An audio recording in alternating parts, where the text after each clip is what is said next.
नमस्कार, आप देख रहे हैं अपने उत्तराखंड में। हूं आपके साथ संदीप तिवारी। उत्तराखंड के मुख्यमंत्री पुष्कर सिंह धामी ने सोमवार को मुख्यमंत्री आवास में विभिन्न देशों में कार्यरत भारत के राजदूतों ने भेंट की। आपको बता दें कि इस अवसर पर मुख्यमंत्री और राजदूतों के मध्य विभिन्न विषयों पर चर्चा हुई।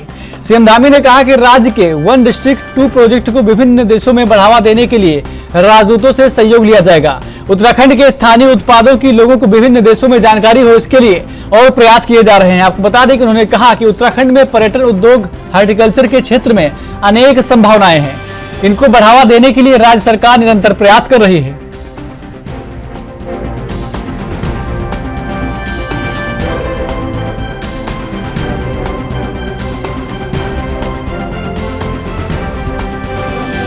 आज 7 देशों के राजदूत आए थे।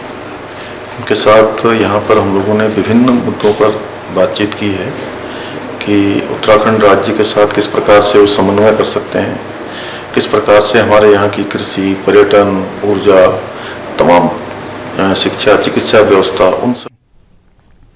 उत्तराखंड पहुंचे बीजेपी के राष्ट्रीय महामंत्री विजय वर्गीय ने धामी सरकार की जमकर तारीफ की। विजय वर्गीय के मुताबिक सीएम पुष्कर सिंह धामी की सरकार जनहित में बेहतर से बेहतर काम कर रही है।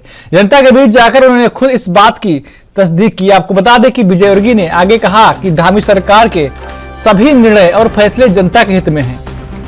उत्तराखंड सरकार पीएम मोदी के नेतृत्व में शानदार तरीके से केंद्र और राज्य सरकार की नीतियों और योजनाओं को पहुंचा रही है।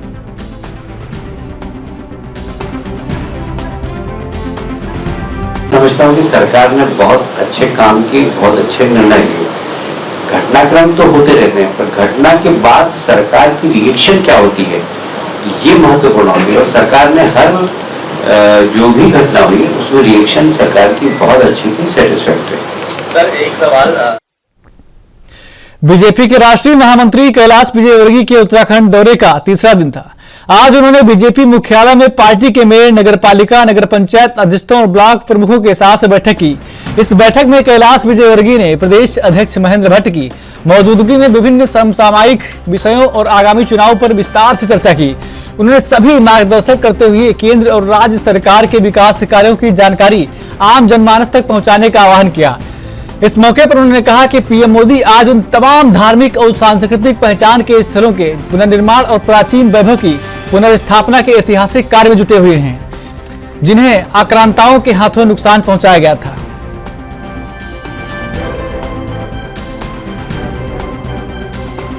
मुझे लगता है कि इस बात से सब आप लोग अवगत हैं। मैं जब यहाँ मेरा प्रोग्राम बना और अखबारों में छपा, तो अखबारों में मेरे बारे में बड़ा छपा कि कैलाश जी आ रहे हैं तो कुछ होगा। तो मैंने कहा भाई कुछ भी नहीं होगा। पता नहीं आप लोगों ने मुझे क्या समझ रखा है। मैं सबसे सीधा आदमी हूँ भारतीय जनता पार्टी में, और आप लोग मेरे बारे में क्या छापते रहते हैं।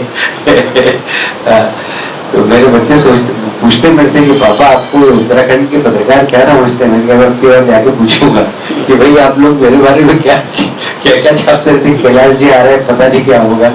कुछ नहीं होगा। हम सिर्फ संगठन के विस्तार के लिए आए हैं। सरकार जो चल रही, सरकार कैसे चल रही है उसको देखा, सरकार और संगठन के बीच में तालमेल है वो देखा, और एक छोटी सी रिपोर्ट बनाकर नड्डा जी को सौंप देंगे। तो इसी काम के लिए आए, और कोई दूसरा एजेंडा ही नहीं है।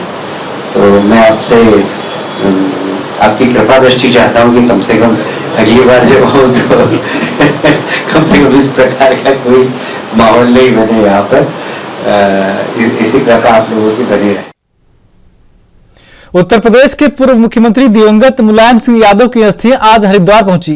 हरिद्वार स्थित चंडी घाट पर यादव परिवार के तीर्थ पुरोहित पंडित शैलेश मोहन और पंडित नितिन शर्मा द्वारा पूरे विधि विधान के साथ मुलायम सिंह यादव की अस्थियों को गंगा में विसर्जित कराया। पूर्व सीएम अखिलेश यादव को आपको बता दें, पूर्व सीएम अखिलेश यादव के साथ पत्नी डिंपल यादव, चाचा शिवपाल यादव और चाचा राम गोपाल के साथ कई परिजन मुलायम सिंह की अस्थियों को लेकर हरिद्वार पहुंचे थे। इस दौरान शिवपाल यादव ने कहा कि दिवंगत मुलायम सिंह ने कई बार विधायक और मुख्यमंत्री रहते हुए जनता की सेवा की है। उन्होंने हमेशा अल्पसंख्यक, गरीब, दलित और पिछड़े वर्ग के लोगों की आवाज को ऊंचाइयों तक ले जाने का काम किया है। उनके जाने के बाद पूरा परिवार एकजुट है और उन्होंने अपने जीवन में दल बल से ऊपर उठकर सभी लोगों की बात सुनी।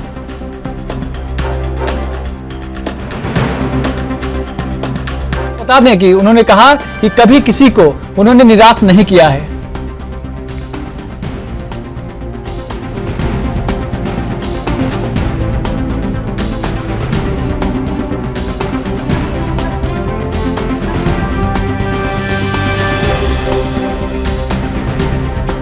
अपने जीवन में लंबे समय तक जनता की सेवा की है।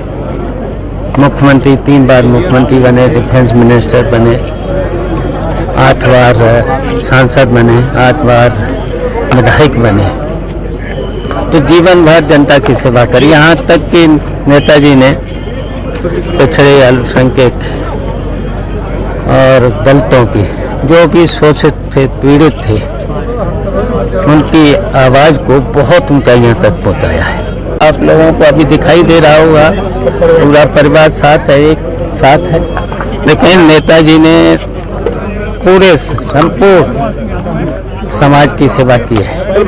और नेताजी ने अपने जीवन में जब जब मुख्यमंत्री रहे, डिफेंस मिनिस्टर रहे, दलगत से ऊपर उठ करके जो भी उनके पास गया है, उनकी बात को सुना, उनकी आवाज़ को सुना और भेदभाव नहीं किया है, निराश नहीं किया, किसी को भी निराश नहीं किया। आज माननीय मुलायम सिंह जी का जो है अस्थि कलश लेकर के माननीय अखिलेश यादव जी अपने सब परिवार के साथ हरिद्वार आए।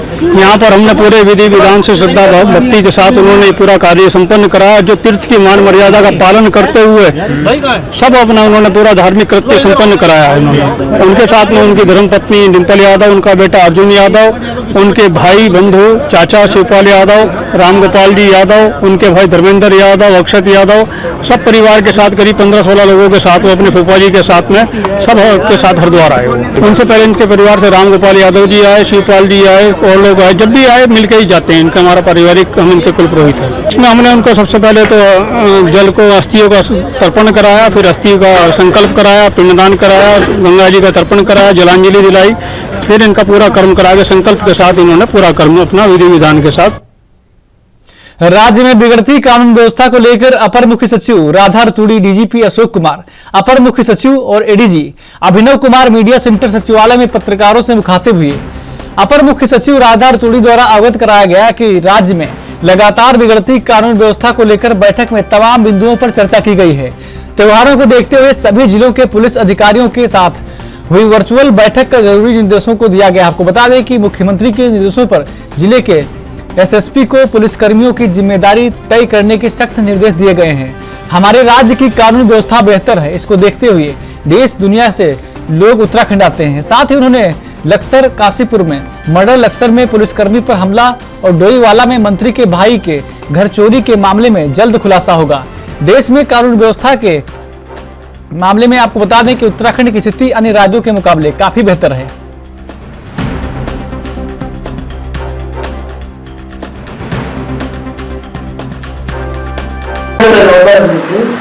जितना एक साल में मर्डर, डकैती, लूट एक जिले में है वहाँ, उतना हमारे प्रदेश में नहीं है पूरे में। तो हमारे पीसफुल स्टेट है और हम संवेदनशील है। हमारे कोई भी घटना होती है उसे वर्कआउट करते हैं।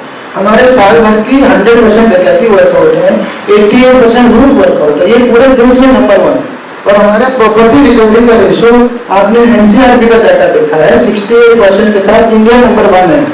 तो ऐसा नहीं है। अभी जो 3 बड़ी क्राइम की घटनाएं देखें, जो मर्डर हुआ है काशीपुर में स्टोन क्रशर मालिक का, जो डकैती हुई है डोईवाला में और लक्सर में का जो पुलिस अटैक हुआ, इन तीनों में से 2 को हमने ऑलमोस्ट क्रैक कर लिया, ठीक है।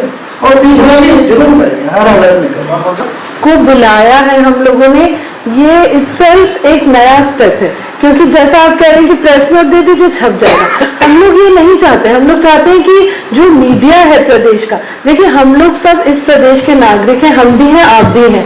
अगर प्रदेश में शांति रहेगी, सुरक्षा रहेगी, लॉ एंड ऑर्डर मेंटेन रहेगा, चोरियां नहीं होंगी, तो इसमें सबकी जिम्मेदारी है। जितनी पुलिस प्रशासन की है, साथ ही साथ आप हमारे पार्टनर्स हैं एक पीसफुल स्टेट बनाने में। और उत्तराखंड देवभूमि है, हम लोगों का नाम ही इसलिए है कि ये स्टेट बहुत पीसफुल है।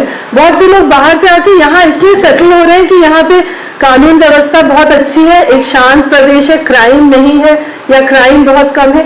इस सब में आप लोगों का भी उतना ही योगदान है जितना पुलिस प्रशासन का। आपका सहयोग लेने के लिए आपके उसके लिए मतलब क्या बोलेंगे है कि अगर कोई भी घटना होती है, जैसे अभी डीजीपी साहब ने कहा कि हाल में कुछ दुखद घटनाएं हुई थी, चाहे उधम सिंह नगर हो या हरिद्वार हो या डोईवाला हो, तो इस तरह की जो घटना होती है उसमें बहुत आवश्यक है कि समय से वो केस वर्कआउट हो जाए। और जो हमारे सुपरवाइजरी पुलिस ऑफिसर्स हैं उनकी जिम्मेदारी है कि जो अपने अधीनस्थ पुलिस ऑफिसर्स हैं उनकी जिम्मेदारी फिक्स करें, चाहे वो एसएचओ लेवल हो या सीओ हो या एडिशनल एसपी हो। सबको पता है कि उनके जुरिस्डिक्शन में क्या क्या काम है, तो अगर सब लोग अपना काम अच्छे से करेंगे तो कहीं कोई कमी नहीं रहेगी। ये भी निर्देश हम लोगों ने दिए हैं। हल्द्वानी में इंस्पिरेशन सीनियर सेकेंडरी स्कूल में वार्षिक उत्सव स्पेक्ट्रम 2022 बड़ी धूमधाम से मनाया गया। इस अवसर पर स्कूली बच्चों ने रंगारंग कार्यक्रम प्रस्तुत किया। कार्यक्रम की शुरुआत दीप प्रज्वलित और गणेश वंदना से शुरू हुई।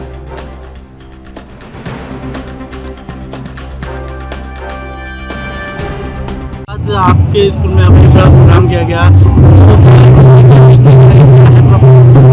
देखिए जो कल्चरल एक्टिविटीज होती है और फंक्शंस होते हैं, एक कोऑर्डिनेशन सिंक्रोनाइजेशन बच्चे के अंदर एक टीम वर्क का एक तरह का एजुकेशन देते हैं। ये बहुत इम्पोर्टेंट है। जिस तरह से 2 साल कोरोना काल में बच्चे घर पे रहे और कई चीज़ें जो है जो स्कूल में सीखने को मिलती हैं एक टीम वर्क के तौर पर, तो आज बड़ा उत्साह का समय है, हमारा वार्षिक उत्सव है और बच्चों ने बहुत अच्छे संदेश दिए हैं कि पर्यावरण जिस हिसाब से खराब हो रहा है, हमारे 5 तत्व हैं और उनको हमें संरक्षित करना है, उनके संरक्षण करना है। हमारी पृथ्वी का, वायु का, अग्नि का, जल का और आकाश, जितने भी हमारे 5 तत्व हैं, और एक अच्छा संदेश दिया है। साथ में हमारे जो लेजेंड्स हैं, हमारे रानी लक्ष्मीबाई हैं, महाराणा प्रताप हैं, और उनको बच्चों ने उनके पटकथा को प्रस्तुत किया और जो जितने भी ऑडियंस हैं उनके पेरेंट्स हैं और एक मैसेज दिया।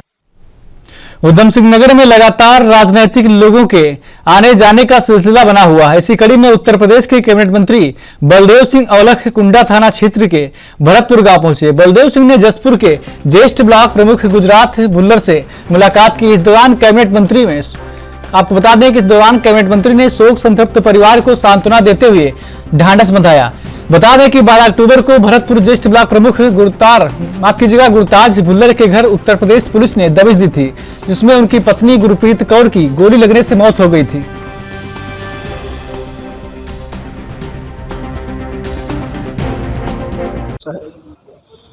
कि इस परिवार में जो पार्टी के शीर्ष पद पे है उनके साथ घटना हुई है और ये अफसोसजनक है। मैं आज उसी के तहत यहाँ से अपना अफसोस जाहिर करने आया था और जो भी कानून है, कानून अपना काम कर रहा है। कल बात करेंगे और भी अधिकारियों से बात करेंगे।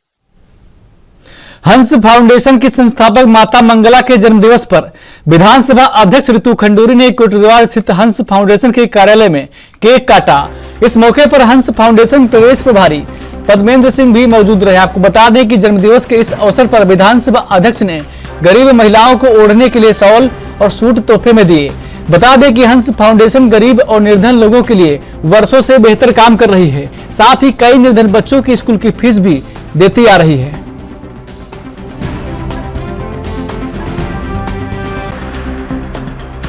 आज माता मंगला जी का जन्मदिन है। ढेर सारी शुभकामनाएं और बधाई देना चाहूंगी। जिस तरह का कार्य वो पूरे देश में कर रही हैं, प्रदेश में और कोटद्वार में कर रही हैं, उनका मैं आभार व्यक्त करना चाहती हूँ। हर दिन दुखी दुखियारा हर जगह वो पहुँचती हैं। भगवान से प्रार्थना करती हूँ कि उनको स्वस्थ रखें और दीर्घायु करें, ऐसी मेरी प्रार्थना है। और पूरे कोटद्वार वासियों के तरफ से मैं आदरणीय माता जी को अल्मोड़ा जिले के चौखुटिया में रविवार को योग गुरु बाबा रामदेव पहुंचे। उन्होंने महिला पतंजलि योग समिति के प्रदेश स्तरीय महासम्मेलन का शुभारंभ किया। इस महासम्मेलन में विभिन्न जिला से आपको बता दें कि महिला एवं पुरुष साधक भी पहुंचे। इस दौरान रामदेव ने 1 लाख साधकों का अनूठा नगर बसाने की घोषणा की है।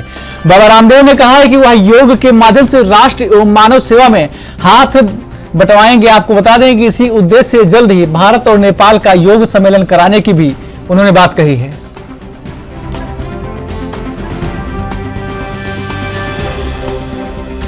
60 की हो जाओ, ठाठ से जियो। अपने घर में मत रहो। सुबह सुबह अपना घर का काम किया, 1 घंटा योग सिखाने चले गए। शाम को जो सुबह नहीं सिखा सके, शाम को सुबह शाम योग की कक्षा लेनी है। ये सेवा का दायित्व सब बहनों को निभाना है, आप निभा रही है, इसके लिए आपका बहुत बहुत अभिनंदन। और ये खाली भाइयों के लिए नहीं है, ये बहनों के लिए भी, भाइयों के लिए भी, बच्चों के लिए भी, जवानों के लिए भी, सबके लिए जरूरी है। मैंने यही पुण्य किया। कुछ लोग कहते हैं स्वामी रामदेव इतना बड़ा कैसे बन गया। मैंने कहा योग किया और कराया, तू भी बड़ा बन जा। इसमें क्या दिक्कत है? तेरे पेट में क्यों दर्द हो रहा है? तू क्यों परेशान है? योग किया और मैंने जीवन में इतना पुण्य कमाया कि उसके नीचे अब लाखों करोड़ों लोगों का कल्याण हो रहा है। तो योग से विश्व कल्याण होगा। बोले धर्म की, अधर्म का, प्राणियों में विश्व का। तो विश्व का कल्याण किससे होगा? योग से ही होगा। विश्व का कल्याण किससे होगा? बोलो। योग से खाली नारे लगाने से बात नहीं बनेगी। तो ये काम करना। और जो आप में से कुछ ऐसे बच्चे हैं, ऐसे जवान हैं जो मेरी तरह से पूरा जीवन इसमें ही लगाना चाहते हैं, जिनको अपनी दुनिया नहीं बसानी हो, बसी हुई दुनिया को उजड़ने से बचाना हो। ठीक है, हृदय विद्या बहुत ध्यान से सुनना ही। तो मेरी तरह से फिर उत्तराखंड अधीनस्थ सेवा चयन आयोग की ओर से 2019 में वन दरोगा भर्ती के लिए विज्ञापन जारी हुआ था। कोविड-19 के निर्देश के अनुसरण करते हुए अधीनस्थ सेवा चयन आयोग ने जुलाई 2021 में 18 पालियों में ऑनलाइन परीक्षा को संपन्न करवाया था। 8 जनवरी 2022 को लिखित परीक्षा का परिणाम घोषित हुआ था। वहीं से लेकर अभिषेक सजवान नाम के शख्स ने कहा है कि जिस प्रकार से 2018-19 में जेईई भर्ती परीक्षा प्रकरण में सरकार ने जांच के माध्यम से ही त्वरित निर्णय लेते हुए चयनित अभ्यर्थियों से शपथ पत्र देकर नियुक्ति प्रक्रिया को आगे बढ़ाया था, उसी प्रकार इस भर्ती में भी दोषी अभ्यर्थियों को छोड़कर अपनी मेहनत और ईमानदारी से चयनित हुए शेष अभ्यर्थियों को उनका हक शपथ पत्र भरवाकर नियुक्ति दी जाए।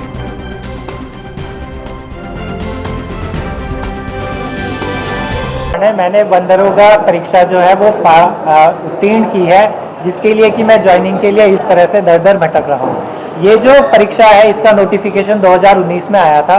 2022 के जुलाई माह में इसका एग्ज़ाम हुआ था और उसके बाद से ही हमारा एक संघर्ष शुरू होता है, क्योंकि ये परीक्षा ऑनलाइन माध्यम से हुई थी तो इसका रिजल्ट 3 महीने में आ जाना चाहिए था। अभ्यर्थी भी इतने ज़्यादा नहीं थे, लेकिन फिर भी 6 महीने का समय किसी तरह से लग गया था। उसके बाद कुछ जो अभ्यर्थी चयनित नहीं हो पाए, उन्होंने माननीय उच्च न्यायालय में कुछ रिट्स दायर की थी कि हमारा सिलेक्शन नहीं हुआ है। उस दौरान भी माननीय उच्च न्यायालय द्वारा इसमें कोई भी रोक नहीं थी, लेकिन फिर भी हमारा फिजिकल जो है वो बहुत ज़्यादा डिले करवाया गया। अब जब ये पूरा प्रोसेस पूरा हो जाता है तो हमारा मामला जो है एसटीएफ को जांच के लिए दिया जाता है, लेकिन एसटीएफ की जांच में भी ये पाया जाता है कि जो अभ्यर्थी नकल के थ्रू इस एग्ज़ाम में पास होना चाहते थे उनको आयोग ने पहले ही अलग कर दिया था, कहीं भी रिजल्ट में उनका नाम नहीं है। एक और बात मैं आपके सामने रखना चाहता हूं कि बाकी जो एग्ज़ाम है वो आरएमएस कंपनी द्वारा कराए गए हैं, प्रिंटिंग एजेंसी है जो उनके द्वारा कराए गए हैं, जिसमें लीक का मामला सामने आता है। लेकिन मात्र एक वन दरोगा एग्ज़ाम ऐसा है जिसकी जाँच चल रही है, जो कि ऑनलाइन माध्यम से हुआ है और ऑनलाइन माध्यम से कराई गई परीक्षा में बहुत जल्दी और इजी तरीके से जांच की जा सकती है और इसमें सेग्रीगेशन मतलब जो चयनित अभ्यर्थी अपनी मेहनत से पास हुए हैं उन्हें बहुत इजीली अलग किया जा सकता है और जल्दी उनका प्रोसेस आगे बढ़े। उत्तराखंड में सिंचाई विभाग से आपको बता दें कि जेईई के पदों पर परीक्षा होने के बाद उनके पद पर कम भर्तियां की गई, जिसके बाद से परीक्षा में बैठने वाले बेरोजगार युवा लगातार प्रदर्शन कर रहे हैं। उनकी मांग है कि जितने पदों के लिए परीक्षा कराई गई थी उतने ही पदों पर रिजल्ट घोषित किए जाएं। अपनी इसी मांग को लेकर गांधी पार्क से लेकर सीएम आवास तक कूचकर बेरोजगार युवाओं ने प्रदर्शन किया। बेरोजगार युवाओं का आरोप है कि वह लगातार प्रदर्शन और आमरण अनशन कर रहे हैं, लेकिन सरकार है कि उनकी मांगें मानने को तैयार ही नहीं है।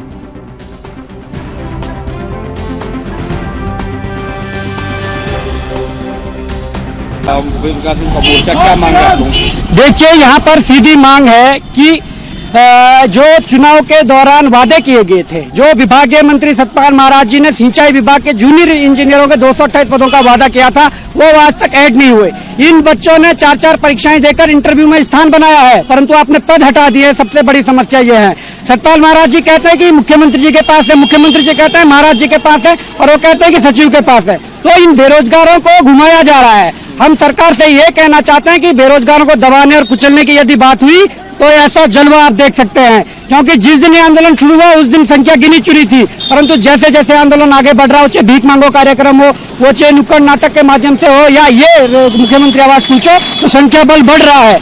मैं सरकार से कहना चाहूंगा कि आप इनकी जायज मांगों को जल्द से जल्द माने, और यदि नहीं मानते हैं तो इस मुख्यमंत्री आवास कूच के बाद अब दिल्ली कूच भी होगा। ये उत्तराखंड के हरिद्वार में 8 महीने से वेतन न मिलने से नाराज राजाजी टाइगर रिजर्व में कार्यरत आउटसोर्स कर्मचारियों की 5 सूत्रीय मांगों को लेकर अनिश्चितकालीन हड़ताल लगातार जारी है। राजाजी टाइगर रिजर्व की सभी 11 रेंजों के करीब 200 आउटसोर्स कर्मचारी बीते 6 अक्टूबर से कार्य बहिष्कार कर चीला रेंज के मेन गेट पर धरना जमाए बैठे हैं। वहीं अब सहायक वन कर्मचारी संघ और वन बीट अधिकारी संघ से जुड़े पदाधिकारियों ने भी इस धरने को समर्थन दे दिया है और सरकार से इनकी सभी मांगों को पूरा करने की गुहार लगाई है।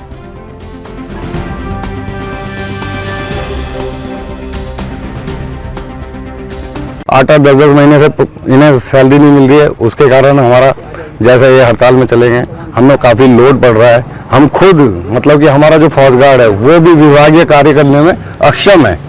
बिना इनके बिल्कुल हम कोई कार्य करने में बिल्कुल अधूरा सा समझा जा रहा है हमें खुद, मैं एक वन दरोगा हूँ, मुझे खुद हर फौज गार्ड के साथ जाके अपना जंगल देखना पड़ रहा है। कई चीजें हैं, विभाग में बहुत ज्यादा प्रेशराइज हो रखा है। तो हमारा तो समर्थन 6 तारीख से इनके साथ है। जिस दिन ये हड़ताल में बैठे थे, सहायक वन कर्मचारी संघ ने अपना लिखित रूप में इन्हें समर्थन दिया कि हम इनके साथ हैं। और इनके हड़ताल पे जाने से जो है राजाजी टाइगर की जो फील्ड की वन्य जीव और वनों की सुरक्षा पे उस पर बहुत कुप्रभाव पड़ रहा है। और बेटों में एक वन रक्षक द्वारा कई हेक्टेयर के बेटों की गश्त अकेले करना असंभव है। हिंसक वन्य जीवों के साथ जो अकेला वन क्षेत्र में गश्त करना असंभव है। मैं यही चाहता हूँ, उच्च अधिकारियों से भी संदेश देना चाहता हूँ कि इनकी समस्या का तत्काल हल निकाला जाए। और जिसके अपेक्षा में मैं कल अपने प्रांत कार्यकारिणी से भी मेरी वार्ता हुई कि हम कल पीसीसी महोदय के सामने इनकी ज्वलंत समस्या को पूरे जोरदार ढंग से उठाएंगे और इनके लिए, इनके समर्थन में जितना भी हमसे प्रयास होगा हम करेंगे। जो ये लोग माने जाते हैं रीढ़ की हड्डी विभाग की, आज उन अधिकारियों को इतनी भी चिंता नहीं है इनके बारे में कि आज इनको इनका दुख दर्द देके 1 मिनट के लिए वो हमारे बीच में पहुंचते। क्या उनको जानकारी नहीं है कि आज 10-11 रेंज के लड़के एक जगह इकट्ठे हो रखे? ऐसा तो नहीं है, उनको नहीं पता होगा। मेरे महोदय, मेरा तो सिर्फ निवेदन यही है कि जो हमारा ईपीएफ एसआई का जो ये गबन ठेकेदार कर रहे हैं, इनके द्वारा इनकी जांच की जाए और हमें एक मुश्त वो भुगतान किया जाए।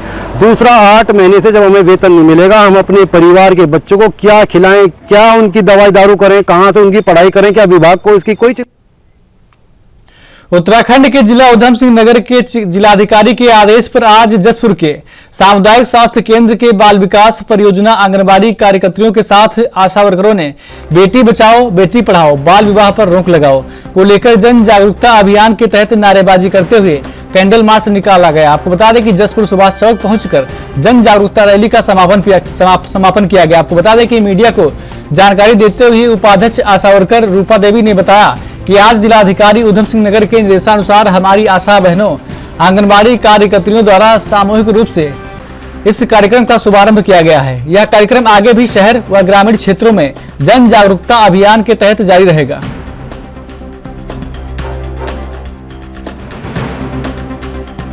के आदेश से हमने ये प्रोग्राम किया। हमने एक सरकारी हॉस्पिटल से रैली निकाली है, मोमबत्ती हाथ में लेके और नारे लगाते हुए हम स्वास्थ्य चौक तक आए और हमने बाल विवाह रुकवाने की हम कोशिश लगे हैं। जो मैं आदेश में हम गाँव जाएंगे और बाल विवाह रुकवाने। उत्तराखंड के दिनेशपुर में तरुण चेतना क्लब के द्वारा दिनेशपुर कप राज्य स्तरीय कैरम प्रतियोगिता में रुद्रपुर के युगल टीम केशव गोस्वामी, आपको बता दें कि सुखरंजन पाल और वसुदेव को 3 सेट से हराकर दिनेशपुर कप पर कब्जा जमा लिया है। लगातार 7 दिनों से चल रही है कैरम प्रतियोगिता का समापन किया गया। कैरम प्रतियोगिता में राज्य के कई नामी खिलाड़ियों ने भाग लिया। इस दौरान कमेटी के रवि सरकार ने कहा है कि आज युवा वर्ग खेल की तरफ से रुचि बढ़ाने के लिए प्रतियोगिता कराई जा रही है। युवा वर्ग नशे की ओर ज्यादा आकर्षित हो रहे हैं, इसी के उद्देश्य से प्रतियोगिता कराया गया है। वहीं विजेता टीम के केशव गोस्वामी ने कहा है कि दिनेशपुर कप दूसरी बार उनकी जीत है। उद्देश्य देखिए में नहीं है कि कैरम बोर्ड एक ऐसा गेम है कि लगभग लुप्त होता जा रहा है। तो तरुण चेतना यंग क्लब पिछले कई वर्षों से कैरम बोर्ड टूर्नामेंट का आयोजन इस स्थल पे करती है और उसी के क्रम में इस बार वर्ष भी 25 सितंबर से यह टूर्नामेंट आरंभ हुआ था। और इसमें जो है उत्तर प्रदेश की कुछ टीमें थी और बाकी उत्तराखंड की टीमें थी। आज फाइनल उत्तराखंड के इस खास बुलेटिन में मेरे साथ इतना ही। बाकी देश प्रदेश की तमाम खबरों के लिए देखते रहिए ANB न्यूज। नमस्कार।